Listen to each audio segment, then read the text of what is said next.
prerequisite in the waiting period on how to develop us.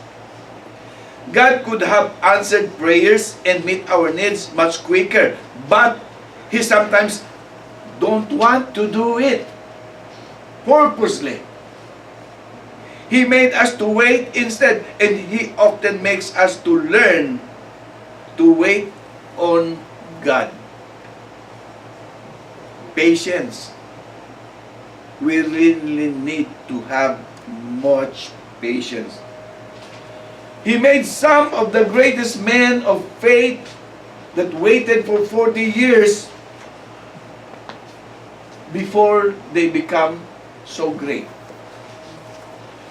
Becoming sure that they should entrust to God even their life.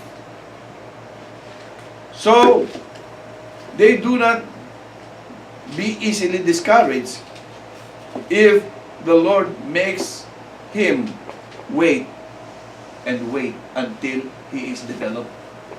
That's why all of us has potential. But we have to learn how to wait. The Lord will come through us just like He came through all His servants. In Psalms 27:14 says, "Wait on the Lord. Be strong.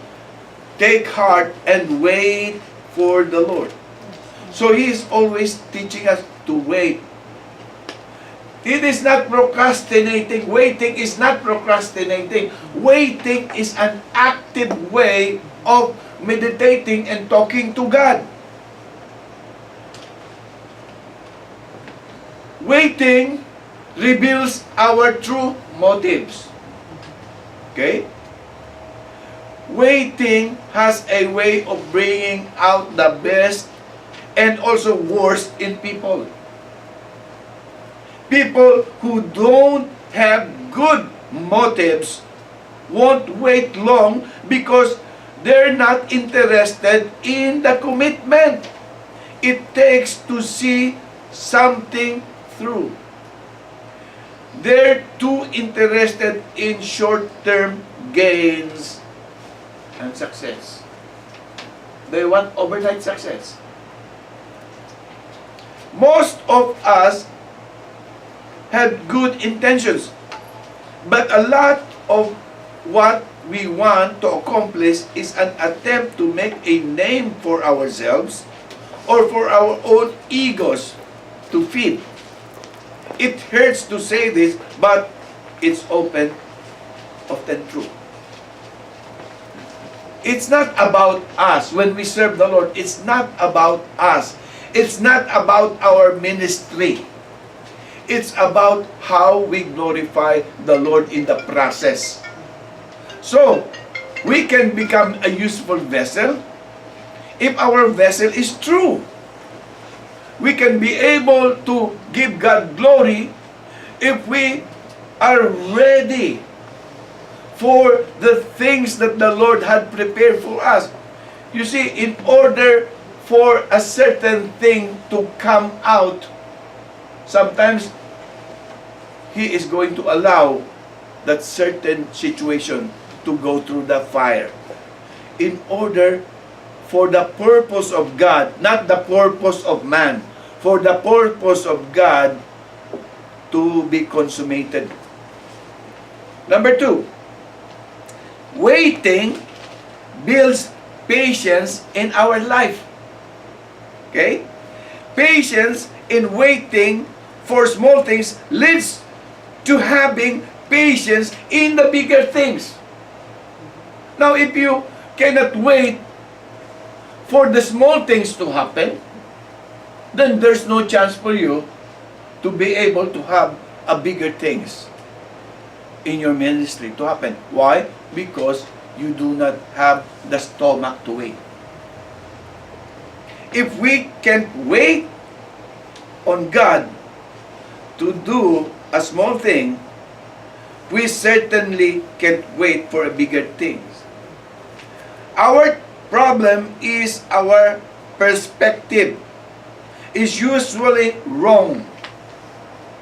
we tend to think the bigger things in life are the finances and possession. Those are the things that we prefer more than relying on God. While God think influencing and changing people is more important than prosperity. Because many people who want to serve God dwells on prosperity. That is their come on, the prosperity. You see, God will prosper you if your heart is right. God will bless you even if you are not going to ask for it, because God is a blessing to all people.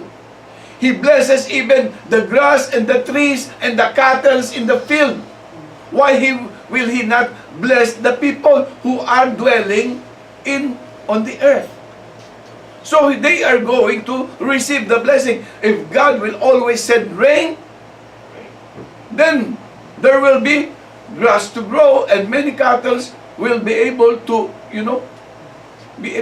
eat and graze on the grass.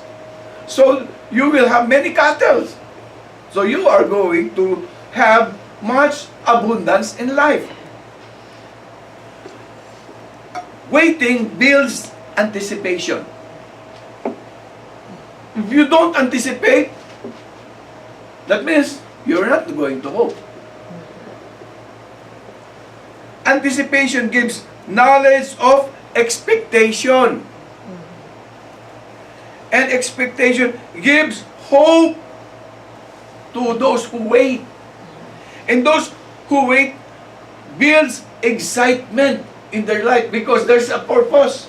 Now, if you don't have any purpose, you're what? Are you excited? You are always on the bed, sleeping. That's the purpose. So, why do children get excited around Christmas time? See? Yes. Diba? When I was still a child, oh, I asked my mom, Ma, how come Santa Claus will know what I want? Oh, just tell him because he's listening. So I believed her. So I go to the window, I said, Santa Claus, I want this toy and this toy and this toy. And then my mother said, how come it's so many? I said, oh, Santa Claus, he's rich. He can give many as you ask. This is what I believe. He said, no, just ask one. I said, you're going to wait for a year and then you're going to receive one? You might as well receive and ask for big ones. Because we are deceived before about Santas. And I asked for a very beautiful gun that operated in battery. I said, I like this. So I said, how can Santa be able to deliver? So I was wondering. One time, I opened the aparador of my mother. I saw a carton, a beautiful gun. You see? I said, I think this is the one. But I just kept quiet and I closed it. The night on the 24th, suddenly it was wrapped. It was there. So I know now where it came.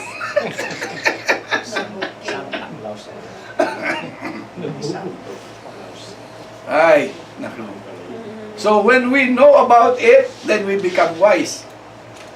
And we always open my mother's aparador. And what do we say? Me and Brenda, ang alkansya. You know the Johnson baby powder? Yeah. Oh, yeah. The long one? And then there's a hole at the back. It's full of, you know, 1 peso. That was 1960s. Full of 1 peso. Yeah. So I was wondering how come Brenda always have big baon. She's always eating at the store. Me, I'm limited only to one time when I buy, just one time. Because I'm limited with my baon. So I was thinking, Yung Buddha. where did she get the baon? Then suddenly, my mother blurted out, Brenda, how come your alcancia, the mouth is already wide open? Pati yung And Buddha. then, it was so heavy. Now it is half full. So, Yung Buddha. I also, you know, take away the coins. First, I get the silver 10 cents. Wow. The silver. pa. So, Yung Buddha. Yung Buddha. Ah. Yung may isda. I forgot about, but that was silver. All Yeah, the coins with the old coins, those are silver. Tsaka yung Buddha. Used to trade Salon night. Used to. Really? So you know, Coke was 10 cents, Oh yeah. 10 centavos, you know. Carne Norte is 35 cents. Grabe. 1 ganta of rice is 90 cents. So you know, during those times, wow. Yung Buddha. So I was able to also You can see. spend more in my allowance because I got the secret from Brenda. So, you know, we need to understand how the Lord moves in our life.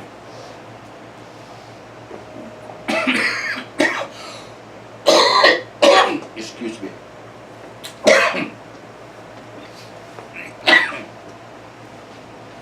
Waiting transforms our character.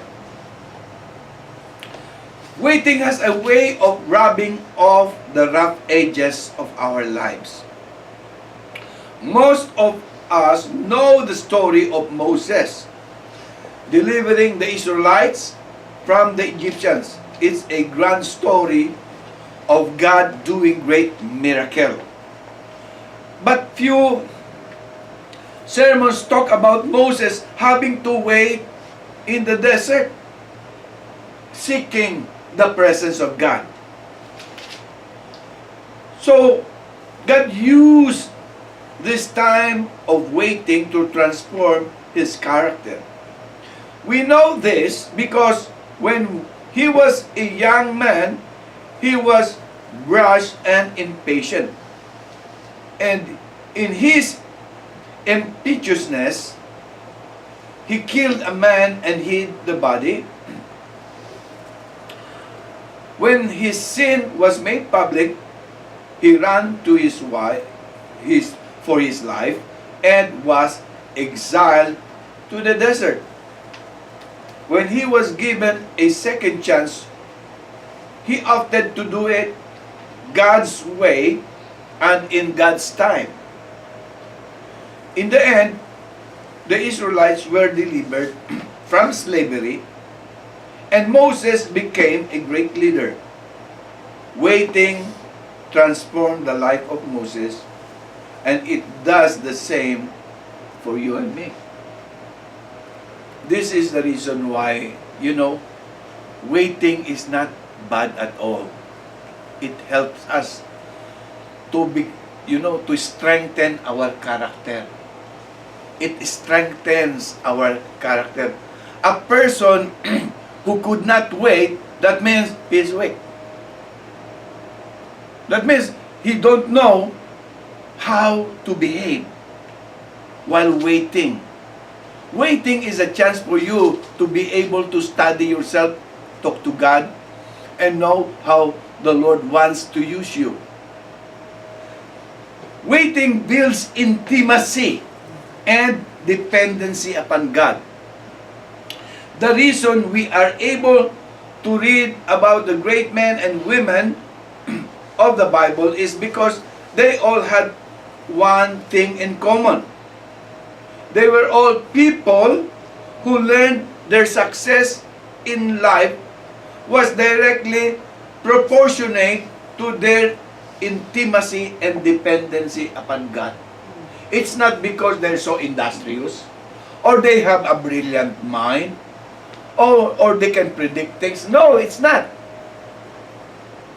Because God is the one who directs their steps. You know, the steps of a good man is being ordered by the Lord. Not by Moses, not by Elijah, but by the Lord. So, it builds intimacy and dependency upon God. The reason we are able to read about the great men, yes, because of this. They were all people who learned their success early because they are relying on their intimacy with God. For them, a relationship with God wasn't a get-rich-quick plan. For many of them, it was a matter of life and death. This is why a person who learns more in the Lord is when he passed through the fire between life and death.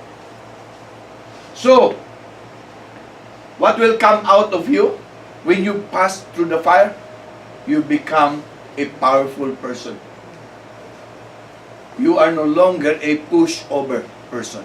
Why? Because God built your character. The good news is that God never asked us to wait without Him. Waiting during the difficult times develop the relationship with God. Some of the most intimate relationships we have in our lives are because a friend stood in the trenches with us during the heat of the battle. It gives us encouragement. But more, when God goes with us in those trenches, goes with us in those hardships, we learn from it and we begin to appreciate and love life. Maybe this is what the scripture means when it says we have a friend that sticks closer than a brother in Proverbs chapter 18 verse 24. The reason we get to read the stories of these great men and women is because they went through difficulties of life with God. In the end, they enjoyed the process with God and the promise, all the promises of God. So we always believe God is not just as interested in our journey as to where we will end up, our destination. If not, all the biblical accounts would only include the feel-good parts and not the good part that builds up our character and helps the people to know where they should stand, especially in the time of needs. Not only the good, the bad, and the ugly times of waiting.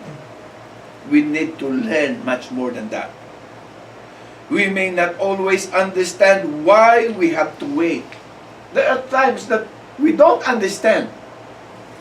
And sometimes we thought that we're lost. And sometimes we thought that God is no longer there for us. But that is the process of how He is teaching us to become strong. And always to use faith when we think that there is no more faith. This is why we begin to enjoy serving God. Because we begin to learn deeper meaning of life. This is also why I enjoy, the test of faith also. But when I'm passing through the test of faith and I can sense that it is so hard, then I begin to pray, Lord, don't make it so hard that I cannot be able to bear it. Lord, make it lesser. Then I was able to go through. You see? But don't tell the Lord that, Lord, give me the hardest kind of test. Oh, then you will be lost. Because God will always send you what you want. You see? Like what happened to the Holy Place Church in Golden Gate? Diba? Where yung malapit sa inyo. Oh. Poor man. One of the member there, she was so cocky that she thought that she is really good. And one day she said to the whole congregation was listening, Lord, give me the kind of test, and not an ordinary one. I want it big time. She challenged God. So it came. What happened? What happened? She and her driver had an affair, and she got pregnant. Uy. Now, what happened to the whole family? The husband began to get out of the house, and all the children get out also. Very early, they begin to get married. So what happened? And the Holy Place Church there is in their property. So it closed down. See? It destroys the whole image of holiness. Because she asked the Lord to give him so much kind of test that she could not even know when it will come and how it will come and how it will drive her crazy. This is why we are not supposed to ask for a kind of test where we cannot afford, to lose our life. I did not say that you escape from the test. No. Because there is always a learning process. Always ask the Lord, Lord, teach me why this is happening. Teach me. I want to learn and build up my faith in this. But don't show to other people that you are holier than them. You are, putting your life in danger or your faith in danger. So waiting builds intimacy and dependency on God. The reason we get to read the stories of these great men and women because they went through the difficulties of life with God. In the end, they enjoyed the process.